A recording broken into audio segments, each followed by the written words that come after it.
All right. Welcome back to the Reality Show Life Coach podcast. Today, we're going to be talking about season 45, episode 10 of Survivor. And today, with me, I have special guest Maria Stoyadinova. I'm hoping I'm saying that right, Maria. You can correct me. Why don't you go ahead and introduce yourself? Thank you so much for having me. Yeah, it was close. It's Stoyadnova is the right pronunciation, but definitely close enough. Thank you. Yeah, again, thanks so much for having me. I'm really excited to be here. My name's Maria Stoyadinova. I am also a coach. I'm a burnout coach, burnout and self-care coach, and I work mostly with professional women on healing burnout from the inside out, really is the way I would describe it. Because often, when we think about burnout, we think about like all the external solutions of like, what do I need to do? Take a nap, take a sabbatical, whatever, like go on more frequent walks. And yes to all of the above, of course. But what I found from my personal experience and, working with clients is that the external solutions don't really work long term unless you also address the internal stuff like people pleasing and perfectionism and being really hard on yourself and constantly trying to hustle and feeling guilty for resting, like all of that stuff. Unless that's cleared out, like none of the external solutions are really going to make a longer term difference. So that's what I work with clients on. Yeah, I love it. I think this is the thing I've found fascinating about coaching throughout the years is like people will be like, oh, I'm just burned out on my job, so I should just quit. And you're like, oh, it's so much more than all of that. So I'm so glad you're doing that work in the world because it's obviously so needed and, so prominent on people's minds these days. I think as we learn more and more about it, I think a lot of people can find elements of their lives where they're like, oh, that's me too. So amazing. So we got connected because I had heard through your podcast co-host how much you love TV. And I said, well, of course you need to come on the show. But of course I gave you a show that you haven't been watching for years and years and years, which adds a fun dynamic to things. So what is your background watching Survivor, Maria? Yeah, absolutely. So yeah, as you mentioned, my co-host on my podcast is called Making Work Fun, and my co-host Natasha, she also loves TV, but not nearly as much as me. And I'm constantly like trying to bring in TV topics into into our show, and she was like, "You definitely need to talk to Lynn." I'm like, "Yes, perfect." But like you said, Survivor is a little bit different for me because I have not been watching it for years. In fact, this morning is the very first time I've watched an episode of Survivor. I And love that perspective though, because it's like I know I'm always fascinated because if you drop me into an episode of a reality show I'd never watch, I'd be like, what is going on here? So I like that we'll get that dynamic today. absolutely. Definitely there was a little bit of that. I watched a brief like 9-minute recap of the previous episode on YouTube, but that was not very informative for me because I didn't know any of the names. I'm like, I don't know what's happening. So I think I just sort of oriented myself by just watching the episode itself. Yeah. Okay. So I have to know, what was your first thoughts of just watching an episode? I actually liked it way more than I thought I would. That's my first thought. And now I told you before we started recording briefly, now I'm kind of hooked. Now I kind of want to see what happens to those 7 remaining people. You're welcome. Kind of invested You're now. Like, Yeah, and luckily I think it's only three more episodes or so. We'll see how many it is. So it won't be too much of your time wrapping it up. But yeah. so yeah, I mean the show is getting really good. On this episode, I'll just do a quick recap. They have, the gang is they go into two different challenges time. We have a reward challenge where Emily wins, and then she decides as a part of winning that she's gonna host this ladies' night at the sanctuary, which was so fun. And then we have this montage back at the camp of the men bonding over Top Gun music, which was charming in its own way. And then the other challenge we have, of course, is the immunity challenge. We get to the point where it's Austin and Bruce neck and neck. Bruce has won before this the last two immunity challenges, so I was kind of curious to see if he would win, but he did not. Austin wins. And then at the very end, Bruce is blindsided. He has an idol in his pocket, which could have saved him, but he doesn't play it because he thinks he's safe and he goes home. So, just a lot going on here. I had mentioned on last week's podcast that I really just think that we're going to see blind sides all the way to the end because Like it just seems to be that nobody really knows who's going to go home for sure. So it makes for an interesting show, but it must feel terrible to be in that position of just not knowing and then getting sent home. Heartbreaking. Yeah, no, that was tough. And just to like clarify, when you have an idol and you don't play it, obviously it goes away with you, right? Like you get eliminated and then that's it. Okay. And then if Yeah. you play it, you lose it, like for the Yes, next you time. Okay, trade that it for right. your right to stay. Uh-huh. But no, that's a good question because in the past, what would happen is if somebody played an idol, then everybody knew, like, okay, now there's one back into play and they could find it. You didn't get to see it Mm, in these episodes, but often what happens is they're all like scrambling through the jungle to find this small token that'll keep them safe in the mm. game. And so I don't think at this point, just the way that everything's been going lately, that there will be any more idols to find, but you never know. Like they always throw curveballs Right. in, but it would have saved him. So a lot of people leave the show feeling really like foolish or stupid or any number of things we think about because he could have saved himself and he just didn't know that he Yeah. was going to go home. Yeah. So he was banking on staying and still having an idol for next time. Yeah. Totally. Yeah. Right. And he was led to believe, and I think this is one of the most interesting dynamics of the show itself, is how just people lie to each other so convincingly. I know. It was very convincing. I bought into like a lot of them. Like, oh, this person seems sincere. And then you see them 2 seconds later talking to someone else. I'm like, oh, okay. I would be out of that show in a second. I would believe everyone. I'm like, okay, we're friends now. I think that's what makes it so hard though, because, most of us have this moral code back home. Like, I don't lie to people on a regular basis. I'm not trying to betray people. And yet here we are on the Yeah. show, and that's what you're doing. I know, and it was also interesting to me when Jake was, crying on the beach right before the elimination, and he was like, I feel so stupid because I've just been a target this whole time. I'm like, what he's calling stupid is actually like a very sort of high emotional IQ, probably like of trusting people. But in the context of the game, I guess that is like the bad strategy. But I kind of feel like sometimes we use that in real life too, right? Like when we're like, I'm so stupid, I trusted this person. Like, no, that's actually great that you trust people. Like going around your life not trusting people is very sad and, probably not emotionally Yeah. healthy. Yeah, I mean, that is such a good point too, because it's like, I think that's probably what makes it hard coming onto here too, is because for most of us, we just kind of trust people, or, if somebody seems sincere, then we're like, okay, I'm going to open up to you. I will believe you. And it's like the rules are all flipped here. It's like you want to trust people and believe them and seem to like mirror or reciprocate what they're giving you. But in the back of your mind, you're like running through like, are they lying to me? Are they going to Mm, use this against me? And like, it just seems like it would be so hard to maintain any level of calm demeanor in this type of environment. I know. I mean, it is very, yeah, from like my impressions of the show. Of course, they put you, it's called Survivor. So they put you in like these situations where there's just so much strain, psychological and physical on you. So it's like very hard. I'm sure I would be acting very irrational in those circumstances. Like it's very hard to tap into like that higher emotional thinking or even like higher logical thinking when you're just under so much strain.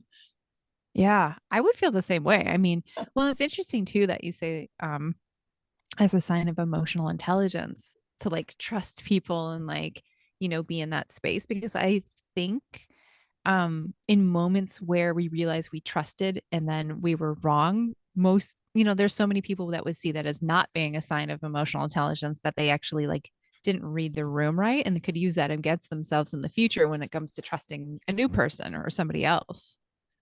Right. No, that's a good point. And I can definitely see where like Jake's thinking is coming from. But I mean, I think I mean, to me, it is a sign of emotional intelligence to like open up to someone and trust Yeah. someone. And of course, is there a chance that someone might be trying to manipulate you and lie to you?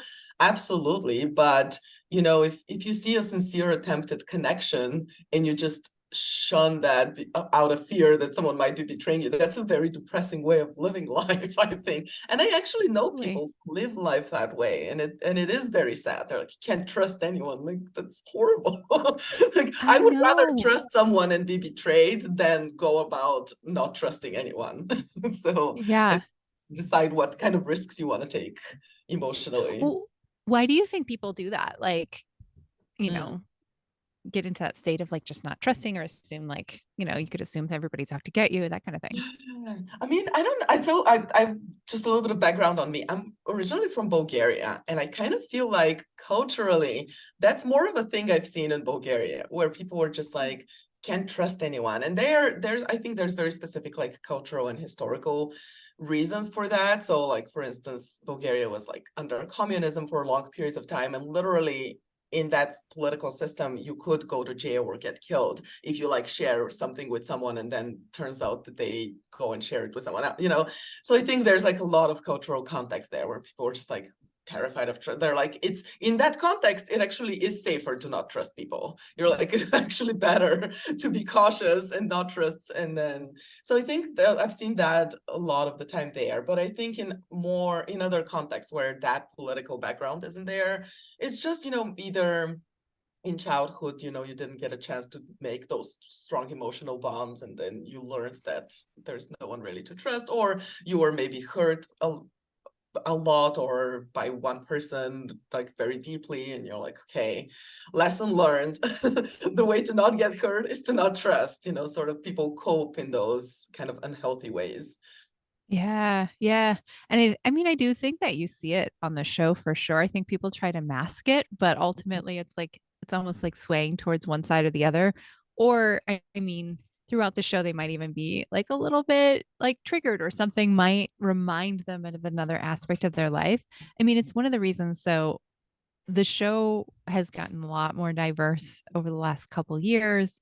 You get people from a lot of like different backgrounds as well. And so I think we're almost seeing more and more of it now on the show. I know you're seeing like this small group of like 7 or 8 at this point. It starts out with like, I don't know, like 20 people. And so you get all of Mhm. these different stories going. And I think that's one of the most interesting elements of this is like when you put people in situations that are incredibly stressful, like their basic needs aren't even being met. They like do not have food, they do not have proper shelter, they do not, in some situations, even have proper clothing when it's like pouring down rain and stuff. And so when you're under these extreme stress situations, how do you respond to people? And you see so many different reactions.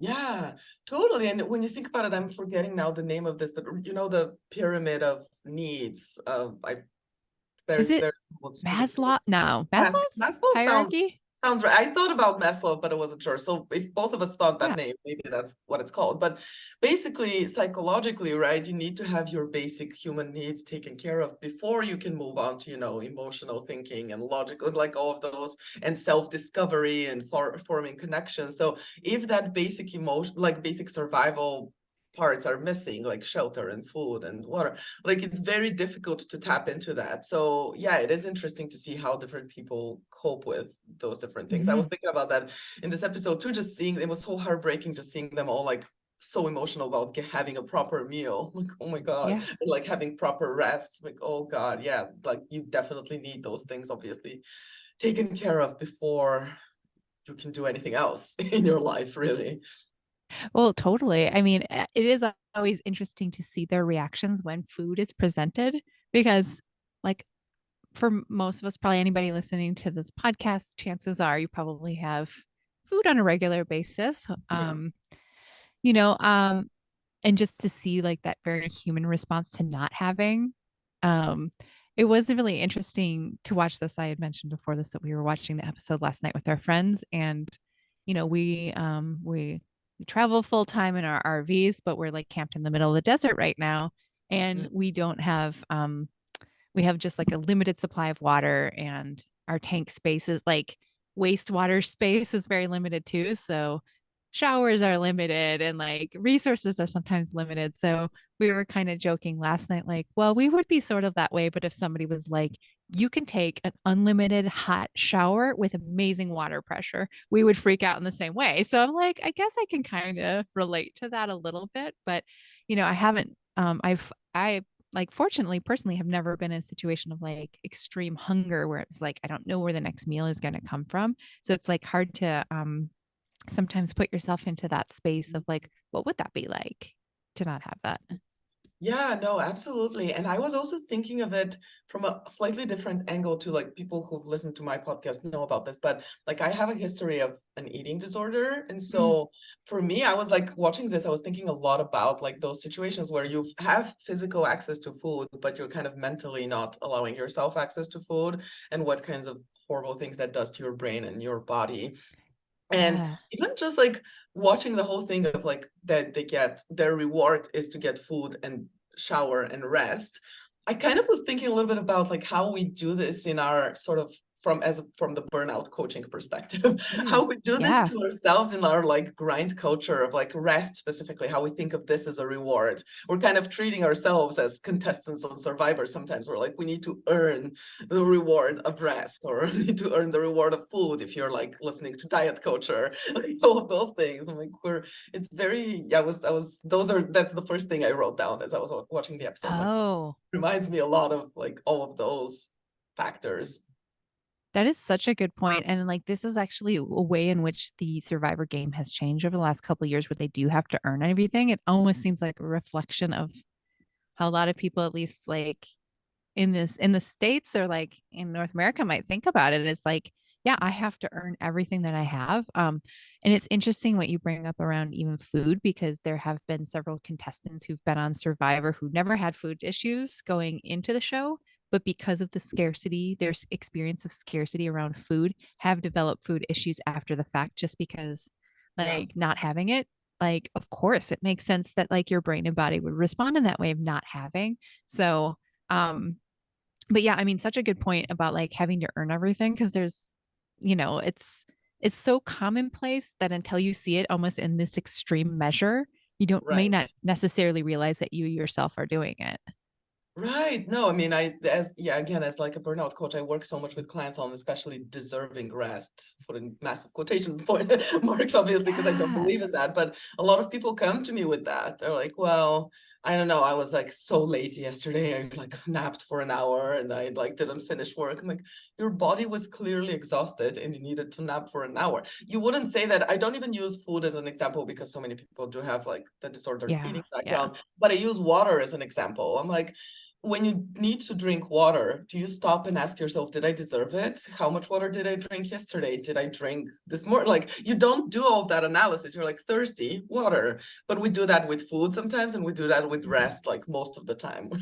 Let me analyze, how much did I deserve to actually rest? How much did I work? How much? You don't trust your body to actually tell you, and the body is very good at knowing when you need to be resting. So yeah, that's very, very sad. And look, what you said about the people developing eating issues after the show, I totally get that too, because knowing that sort of background, the physical scarcity and then mental scarcity, they're definitely linked. So sometimes when like in the beginning of the pandemic, I remember I felt a little bit of that myself, and some other people who I was in like a coaching community talking about eating issues felt that too. Like when there was like scarcity around stores and people were buying off stuff, it did trigger a little bit of that mentality in your brain of like, oh no, food, there's like not enough food. And I could feel that it was like a little bit of panic. I'm like, I need to know that I can eat the food that I Yeah. need when I have access to it. So yeah, it's very, very tricky. And so I can see how that would happen to someone.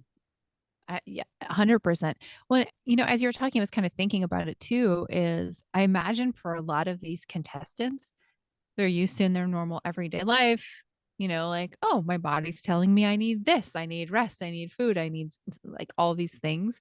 But in an environment where you don't have access to those things or not very often, like, how do you help support yourself when the thing your body's telling you you need, you can't give it? Right. No, I mean, I can't imagine because I obviously haven't been in such extreme circumstances. But again, I guess pulling from my experience with disordered eating is you kind of learn to shut down your body's signals, to ignore them. And so many years, I'm like many years into recovery at this point, and I still don't have proper hunger fullness signals. I have to Mm, tell you, like hunger especially, because they say like some people are like, oh, I'm slightly hungry and I could eat later. I never get the slightly hungry part. I always get the I'm so sick from hunger that I'm going to pass out part. And I don't feel anything up until that point. I'm like, 2 minutes ago, I was fine. And now I'm just like so sick from hunger. So you kind of my body is still learning how to tell me it's hungry, because for so many years I was trying to shut it down. I'm Mhm. like, hunger, we need to ignore this, shut it down. So, I mean, there is a way to do it, but obviously it does massive damage to your brain and your body when you try to shut down your body's instincts for basic human needs. Yeah, yeah. And you didn't get to see it on the episodes you watched, but and they didn't really do it when they went to that sanctuary place, but often when they have food on this show, you do see people like gobbling it down, and to the point where they don't often show them vomiting, but they'll talk about it later, like, oh, I was physically sick, I vomited, or I had a lot of gas, or like, a lot of other things like GI issues. And it's almost like, yeah, it's like they have forgotten what enough looks like because they've had so little for so long. So um yeah, so it's like an interesting like mental and physical impact on you, because not only can you not answer your body's needs in the way that maybe you are used to, but also there's like the emotional side of this where you're like, Of your course. gauge on if people are lying or telling you the truth, or the sincerity is also thrown off. And so I do wonder about more of the long-term physical and mental impacts of being on a show like this, where everything that you know to be true is like so skewed. Mm. Yeah, no, I was thinking about that too. I do wonder, and I would be curious if someone has done either a study or like has talked to past contestants to see how they feel about that, of anything like that. Because I too would be curious, like what are the more lasting impacts? Because there's gotta be some. There's no way you go through something that intense and you just leave in your old self. Right. Yeah, because I think a lot of people talk about the positive impacts, of which I think there are many for I'm people. sure. Yeah. Um, Emily, the one that won the reward challenge, you saw a little bit of her story where she was talking Um, about like, I never thought I would be somebody who would win yeah. this. And like discounted herself before even starting, and like now believing in herself and doing it. It's really remarkable to watch. There's no way she goes back to her day-to-day life and doesn't remember that moment of extreme emotion from having accomplished something she didn't think she could do. Like, very cool to watch. Absolutely. No, that was amazing too. I wrote that down as well.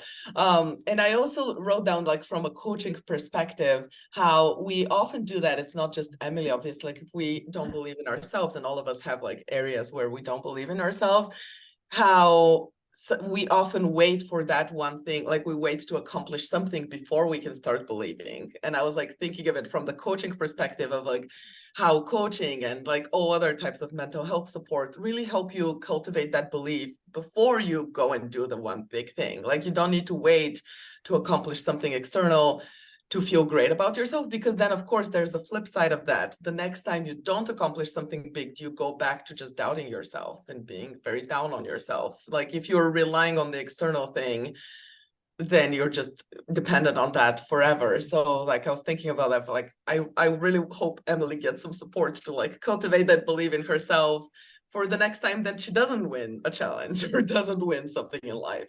Yeah.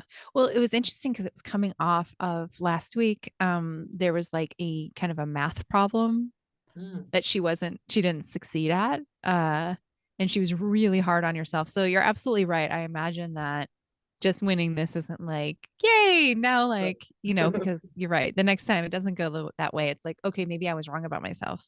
Maybe that one thing I accomplished was a fluke.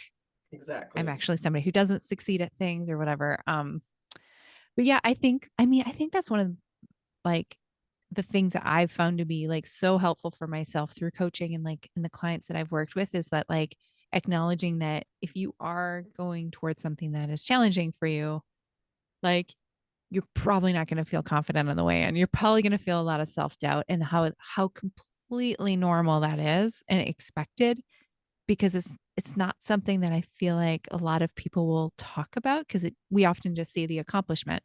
And it's like, oh, they must have felt confident all the way through. And if I don't have that, it's not for me. And so being able to see that difference there of like, it's actually normal and human to feel a lot of doubt and do Oh, it anyway. yes. Yeah, I mean, talk about like all the stuff that comes up when you try to build a business. I'm sure you know Oh of God. that. Like, I didn't even anticipate how much is going to come up for me in the past few years as I started building it. Like, daily, I'm pretty sure almost every single day I've had to coach myself on like do I really have what it takes? Is it gonna work? Is it working? And even if we, like, when you do sign a new client, you get that high that Emily was feeling for like a day or two, and then you go back to your old thoughts. You're like, okay, but now I don't have the next client. Now it's, so it's sort of a constant like building of that belief, like little step by little step. And of course, like when you do something big and challenging, you're not like day one, I decide to start a business and now it's flourishing and I'm making thousands of dollars. You're like, no, Right? you have to go through a lot of steps in between that and starting to even make money, let alone, grow it. Yeah. Okay, I have the biggest smile on my face because I was like, "Oh, Maria, are you my brain?" Yes, yes, exactly. When you talk to other people who've gone through the same thing, you're like, that's exactly what I've been Right, you're thinking. like, "I feel so seen right now." Exactly. Oh, totally. Yeah, I was just getting coached on it earlier today. I was just like, "Oh yeah, right, imposter syndrome." Mhm. Like, oh, okay. I'm so curious. What else do you have down in your notebook? Okay, What let's see. stood out to you? I definitely had the Emily thing. I had the like how we treat real life like Survivor and having to earn things. The two other things that I noted down were, and you mentioned imposter syndrome, like Jake specifically called out imposter syndrome, right? When he was like feeling down on himself and feeling like he's not smart enough. Yeah. And he mentioned like being a lawyer. He's a lawyer in real life, I'm assuming. And Yeah. I'm not a lawyer, but I work a lot with lawyers and I work in like an industry that's very, I'm an economist, in my non-coaching career. But it's kind of a similar work environment where it's like perfectionism is something that a lot of people have and are I don't know, take a lot of pride in. And with that, I think comes also a lot of imposter syndrome. You're like, if Mm, something's not perfect, which it rarely is, then you think terrible things about yourself. um, totally. you're like Yeah, it's totally like you point down the on fingers yourself. back at you. It must be me. I did something wrong. And I Exactly. think too is like, this is like the thing about Survivor. There's no perfect. Like Mm, you could do one thing and it's like, okay, there's always pros and cons to everything. There's like, um, everybody voting Bruce off. mhm. Okay, like, okay, this is good for my game, but now Bruce is on the jury. And what is like Right. at the end of this, Maria, the people who are sitting on the bench off to the side, they get to vote who wins the $1 million. So if Ah, you've I wronged them see. along the way, or they don't think favorably of the things that you've done, they're not going to vote for you. Right. So it's like there's no perfect here because you're Mm, always going to be hurting or harming somebody.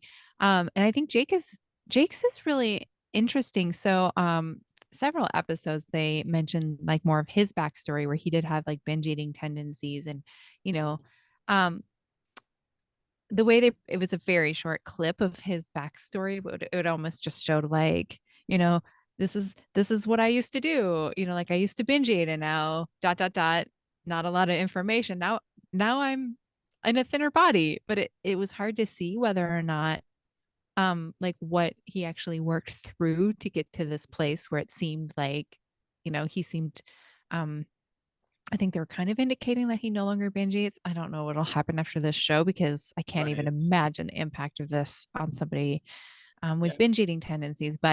Um, but definitely like that's what's got to be so hard about being out there because it's like he's been on the bottom every week. People write his names down. Okay, this might mean nobody likes me and nobody wants to work with me and I'm going to lose. It's hard to keep a story running of sometimes in the past people have used the story like, well, I'm an underdog. Like I'm the guy who's going to start out scrappy and like reign supreme at the end. Yeah. It's hard to keep that through line going when you're not getting any evidence or feedback that it's going well. Yeah, and I was also thinking, like, how when we work sometimes with people on people pleasing, we're like, it's actually a very natural tendency to care what people think about you because even Yeah. evolutionarily, like, we couldn't survive back in the day unless you had like a tribe around you to take care of you or, a community around you if something happens. And I mean, to a large extent, that is, I think, true today as well. But today we also are a lot more self-sufficient, so you could Mhm. survive on your own if you wanted to. But that sort of psychological aspect of like you're literally tying your survival to the approval of others, in all of us Yeah. do that because it's just like part of your brain. And of course it's got to affect you if everyone's voting against you constantly. You're like, shit, like your survival feels threatened in that moment. Oh, 100%. And it just, and I mean, the wild thing about this show is too, is like his name has been listed the last like 3 or 4 immunity challenges or like tribal councils.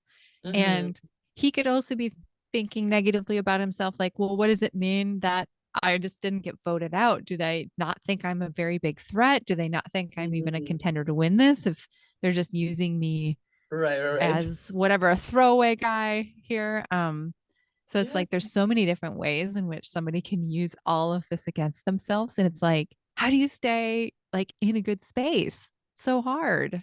I know. And that also goes to another coaching concept, right? Which is like confirmation bias. Like if you have a particular thought pattern about yourself or about someone else, your brain just naturally looks for evidence towards that. So, like you said, if you have the thought pattern, nobody likes me, when they vote for you, you're like, okay, see, they didn't like me. When they don't vote for you, you're like, okay, they still don't like me because I'm not a strong enough contestant. Like you can use either one as evidence. Um, and in coaching, like, we teach people to use that tendency of the brain for positive force. Like, let's go find Yeah. evidence that people do like you, right? Like, let's go write that down. So I wonder what, like, something like that for him, like whether on the show or off of the show, I think something like that for Jake and for a lot of us could be helpful, is sort of use that confirmation bias, but for the opposite argument. And Right. he's a lawyer. He should know that. I use that sometimes with clients who are lawyers. I'm like, you should know that there's always like, you can collect evidence for both sides. So which side do you Right. want to start collecting evidence for? Yeah. Oh, totally. Because he did have a few people walk up to him and just being like, no, like very Right. like consoling and everything of him. But he could just dismiss that of like, well, they're just, this is a part of their game. They don't Exactly. mean it. Oh, poor Jake. I know. Um, but yeah, I mean, at the end of the day, he's still in. I mean, he is just as likely at this point as anyone else to make it to the end and win. Yeah. Honestly, like the way this goes, it's not like, but it's just hard to see that as a future when you're staring down defeat, near defeat every single week. Yeah, of course.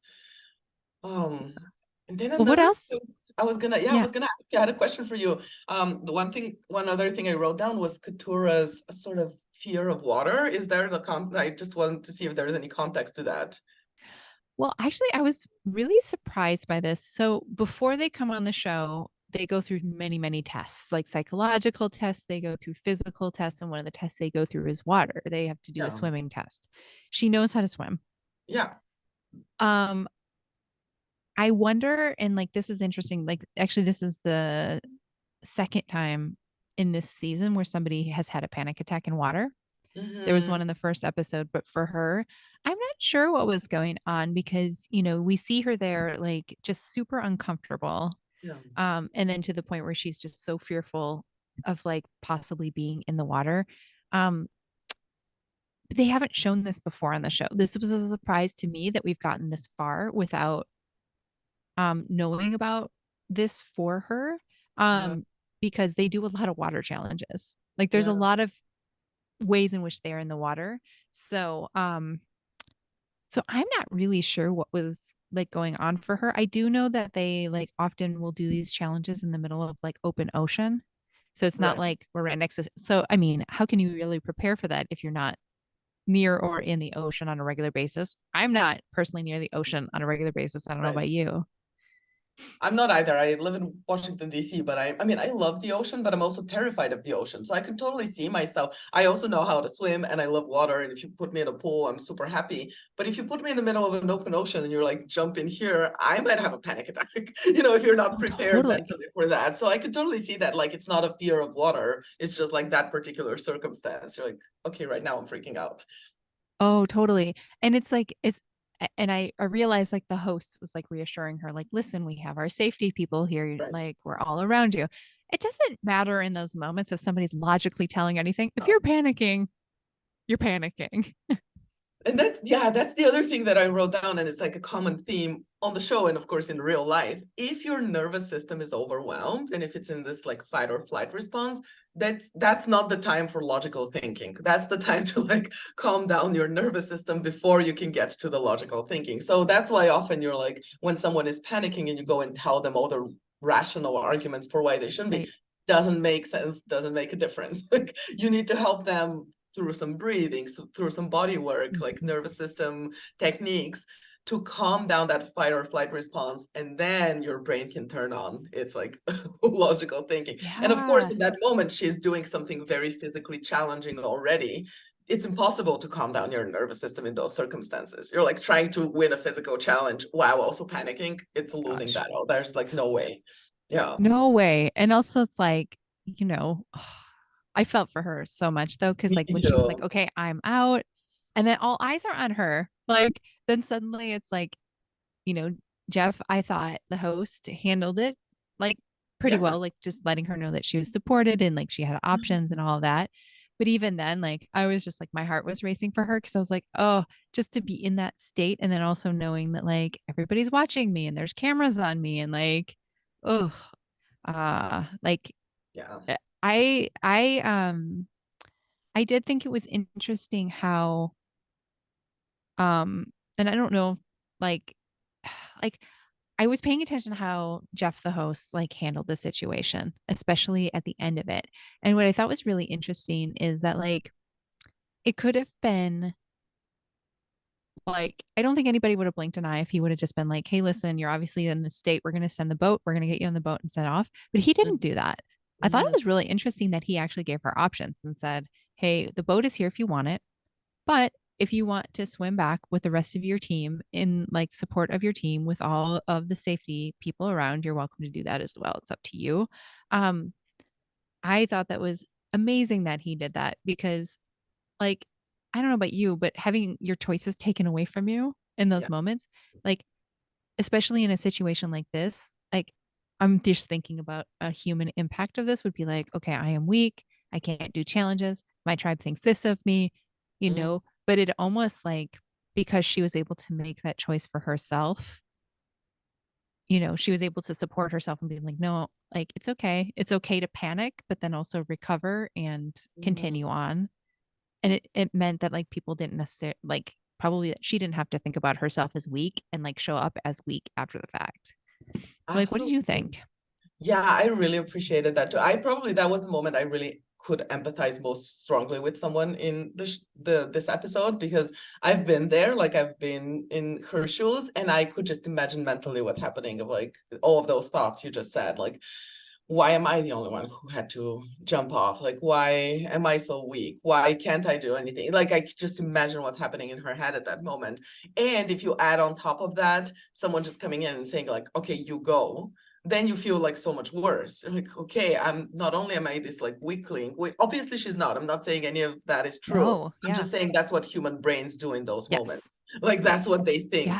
I Yeah. definitely don't think that of her. I think she's fantastic and absolutely like a super strong person, but that's what our brains do in those moments. And then if someone comes and like then does like forces special accommodations on you, you're like, ugh, on top, like you're just blaming yourself even more. You're like on top of everything now there need to be accommodations for me. So I really did appreciate how it was handled too, of like it's you're up to you, you could have the boat or you could swim. And I think that helped her. That would help me in that moment of like, okay, I had my panic, but now I recovered, like you said, and I Right. was able to do this. And I'm like, yeah, I very strongly empathize with that because, like, I don't know, in like recent, I don't 5 to 10 years, I've done a lot more things in my life that I thought I would be terrified to do, like just physically, like adventurous things like scuba diving or like mountain biking, things Yeah. like that. And I'm terrified before every one of them. And before every one of them, I have this moment of like, I don't think I can do it. Can I really do it? And you just need that moment to collect yourself, to like calm down your nervous system and then go do it. So I really strongly empathized with her, like when she didn't get the chance to calm herself down during the challenge just because you're doing something physically taxing. But then I appreciated that she had the chance to recover and do it after. Oh, totally. And I think it like it could also be helpful for her in terms of maybe even bonding with the other tribe mates because I'm sure she's not the only one out there who has experienced panic in that way. I Of think it's a course. very like normal human thing to have happened to us and then, you know, and just so it's almost like an opening. She's someone on the show who hasn't been as vulnerable as other players. So it could also be a way of her connecting in those ways. I mean, she also has that scene in the sanctuary with during ladies' nights where she Mhm. expresses, they get these love notes from their family, and all four of them have very different experience of these love notes of who's writing to them. And she does share that she's gotten a letter from her mom, and she has cut off contact with her mom, I think, for at least a year. And just, I think that was like also an emotional impact for her on the show. Timing wise, it seemed like that happened before she did the water challenge. So I did have to wonder if, like, she was already kind of at this heightened state Mhm. and being in a really scary situation, which I would also be scared in her situation of being in the water like that. Um, it was hard not to see the two as possibly connected. But it just seemed Absolutely. like a lot. Yeah, no, absolutely. When you're working through a lot of like emotional stuff, you're just so raw and vulnerable. And of course, that makes it more likely for you to have, like, you're already, like you said, in a heightened state to have that physical and like mental reaction when faced with something scary. Yeah. Yeah. Yeah. So I'll be interested to see what happens next for her. She has, well, basically, Bruce has been her number one pick for Mhm. somebody to go home since the beginning of the show. So she got something at the end that she's been wanting for a long time with Bruce leaving. So we'll see. We'll see where her attention is after this episode, because a lot of her interviews have been around just managing her mind around Bruce. From Bruce. So That's so funny. it is funny. It's always funny to see like the dynamics between all the players, and this person likes this person doesn't like that person, and just being stuck on an island with all of them. It's like there's nowhere to go, there's I nothing to know. distract you, that kind of thing. What else stood up for you from this episode? I didn't have too many other notes aside from those four things. The only other note I have is that I loved how the women were connecting. Like girls' night was my Yes. my favorite. I'm really happy that happened, and they had like this moment to discuss um everything, like both strategy, but also like you said, open up to each other with all the letters. Like I just found that really beautiful, and just the notion of the women supporting each other. That was great.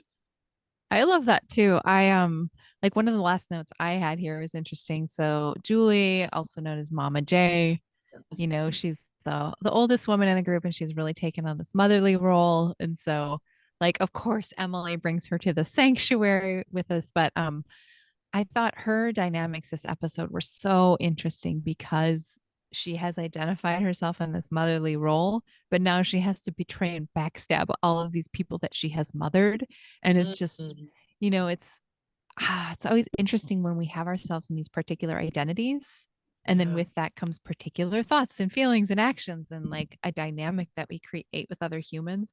And then to have to go against that, Mhm. you can tell that she's so troubled Yeah. in this episode of having to do that. The two women that were on the jury, kind of sitting off to the side there, those were two people that she had to lie to their faces and betray. And so you can see that like that part is starting to break down for her. And you also see a lot of the other cast members being interviewed of saying, we can't take somebody who's like a motherly figure to the end. Everybody's going to vote for that person. And so it's like, it's both probably a role that felt really good to her at the beginning when nobody Yeah. had anything and she could mother them and care for them. And now it's like, what is the future of that within this game? It's a really tough one. And I wondered if you had any thoughts about that. That's just so tricky and complicated. I could really empathize with her too in the beginning, where you could really tell she was in pain over saying, I didn't know the exact story, but I figured it's something with like she betrayed those people who are now on the jury. That's gotta be really tough. Like everyone can imagine that situation if you get close to someone, but you're in this like environment and in this context where you have to actually start betraying them at some point. That's gotta be so rough. And it was really interesting too for me that she is that mother figure, and then in that same episode, like you said, we have Katura's story about her mom. It just brought so much for me of like, mothers of course are just so complicated for all of us. Like you have such a loving relationship with them, and also there's a lot of other things around mothers. So I think that kind of is a represent like a mini representation of that, of like, yeah, you can have this mother figure who everyone likes and would vote for, and also you could also see a scenario in which everyone actually turns on her, for some reason. So I don't know, it's not, I haven't fully fleshed out a theory around this, but those are just some thoughts that came up as like she's the mother of the group, and then the mother story came up with Katura. Yeah, that theme. Yeah, I definitely was thinking about that in that regard because I was like, I'm still not 100% sure how, like, Julie, Mama J, and Katura, like, what their relationship has been like. But I'm like, now knowing a little bit more about Katura's backstory there, I was like, okay, at one point, one of you is going to have to betray the other. And I wonder if that's going to bring up stuff for them. I do have to think there was maybe a reason why they shared Katura's story because, they have hours and hours of footage. So they're Right. always so intentional on the show about bringing things up. And so I was just like, oh, this is going to be, I think, something that maintains difficulty Yeah. through to the end. And I don't know, maybe Julie will go home next week and like we won't get much more of this storyline, but I do think it's something that's so relatable for people watching of like, oh, okay, the motherly figure. I would say Julie's kind of played as kind of the quote unquote stereotypical motherly, like Yeah. warm and loving, whatever, which not everybody has that, but it's like I think if you were Right. watching a TV show, you would expect somebody to be like that in a traditional motherly role. And so, yeah, so here she is in this troubling time where it's like, okay, now if I actually want to win $1 million, is that important to me still, Right. knowing that I'm going to have to step out of this role in these ways? Yeah. Oof. That would be interesting. I'm definitely watching the rest of the season. I want to see You what must. happens. Did you have Absolutely. any favorites from the show that emerged? I mean, it's still based on just one episode. Like I said, Katura, I really related to for like all of the reasons we just mentioned. So I really liked her. I liked Emily too. Like she was the way she reacted to like winning the reward challenge. That was Mm. just very moving. The other woman, her name is Dee, I think. Yeah, D. I just didn't know. I want to know more about her. I just didn't Yes. get to learn. Like that episode, they didn't really show much about her, so I'm not quite sure what's happening there. But Jake, I also empathized with quite a bit, like with his like the imposter syndrome stuff and like him doubting himself. So those are people who like stood out to me. Yeah. Yeah. All of those people stand out to me too. I think all the ones that are left in the show, they've done a really good job of starting to develop their characters and making them relatable and all of that. So I don't really know at this point. I'm like, I really like the idea of Emily coming forth, but I could also see any of them like winning and me being delighted for them. If you happen to watch back episodes, Katura has not revealed to anyone that she is a attorney. And Oh, so she's keeping that under wraps, but there's this really amazing scene, I don't know, in the first or second episode where Jake, who's also an attorney, right. Katura's like, "Oh, tell me more. What's it like to be a lawyer?" And it's so funny because you're like, There is. she obviously knows so Yeah. well what it's like, but she just plays it off and Jake's like, "Oh yeah, little lady, let me tell you what it's like." So it's just so Oh funny to God. watch that dynamic because you're like, you're gonna laugh when you watch this, That's Jake. hilarious. So Why do we know why she's keeping that under wraps? Julie is as well, actually. Julie, I think, is also an attorney. People have She an idea mentioned that that. I noticed that. Yeah, she was talking about something lawyers this episode. yeah. I think oftentimes they'll keep things like that quiet because they assume that there's going to be this perception of they'll be more of a strategist or Ah, cutthroat in certain ways. And so people will keep certain elements of their life quiet for that regard. I get it. I totally yeah, get it. no, But I get that. yeah. I think they'll be surprised to learn how many of them share the same profession at the end. Interesting. Well, Maria, thank you so much for coming on today. This was such a delight. It's so fun to talk to like another TV lover and to get your perspective, first time viewer of Survivor. I really want to hear what you think as we go on in the final episodes of this series. If somebody wanted to find you online, where would they go looking? Yeah, thanks so much. First of all, I just want to thank you for having me. This was so much fun and it was great. And I definitely want to keep in touch and discuss Yeah. not only the rest of the season, but also other Yeah. other stuff in life. So if people want to find me online, I am on Instagram and TikTok most often. And my handle on both is rest_over_grind. That's the name of my business, Rest Over Grind. And also my website is restovergrind.com. So those would be the best places to find me. And if you want to listen to mine and Natasha's podcast, it's called Making Work Fun. You can find that on anywhere you get your podcasts. Amazing. And I will have all those links in the show notes so you can find Maria that way as well. Well, thank you again, Maria, for coming on. This is, like I said, such a delight. It's so fun. It was such a fun episode with you. Thank you so much. This was amazing. Take care.